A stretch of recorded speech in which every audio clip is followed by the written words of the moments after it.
mag-shopping, laging maging alisto, lalo na kapag siksikan, para hindi mabiktima ng mga kawatan. Tulad na lang ng isang mamimiling na biktima ng laslas bag. Ang modus na ito nahuli kam at nakatutok si Cesar Apolinario. Exclusive!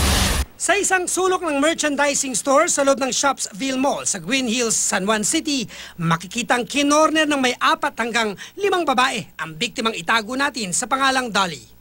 Alas 5 ng hapon, February 1 at pumatak ng linggo kaya halos siksikan ng mga tindahan noon sa Green Hills. Wala siyang kamalay-malay na pinagplanuhan na palang kunin ang kanyang cellphone na nagkakahalaga ng 48,000 pesos. Second floor cellphone area.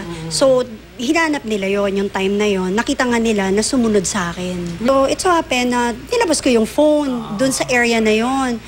Sa CCTV video, kitang-kitang saan mang sulok siya pumunta, nakasunod ang 4. Hanggang makatsyempo na gawin ng mga sospek ang kanilang balak.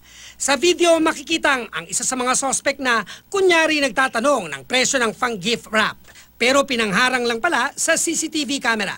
Habang ang 3 pa, sumiksik sa biktima. Sa sumunod na eksena, makikitang may laslas na ang bag ng biktima. Walang ibang gamit na nakuha. Kahit ang cellphone ni Dolly, makikitang hawak pa niya. Paglabas si Dolly, naglabasan na rin ang 3 sospek, maliban sa isa na kinausap muna ang guard. Yung paglabas ko, malayo yung distance nila sa akin eh.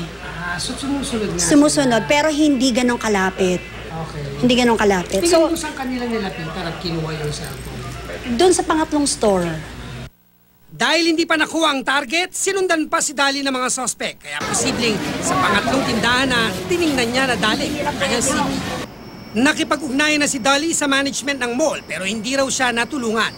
Ipinablotter na rin niya sa pulisya ang nangyari. Kasong theft ang posibleng isampa laban sa 4 na sospek. Hindi mo alam yung mga katabi mo na kahit sabihin mo medyo okay yung mga, don't judge. Kumbaga, kasi nakita nga natin sa CCTV, medyo okay naman sila manamit, okay naman. Yung pala hindi mo alam, magnanakaw pala sila. Sinubukang kunin ng GMA News ang panig ng pamunuan ng Shopsville pero tumanggi silang magbigay ng panayam. Cesar Apolinario, nakatutok, 24 oras.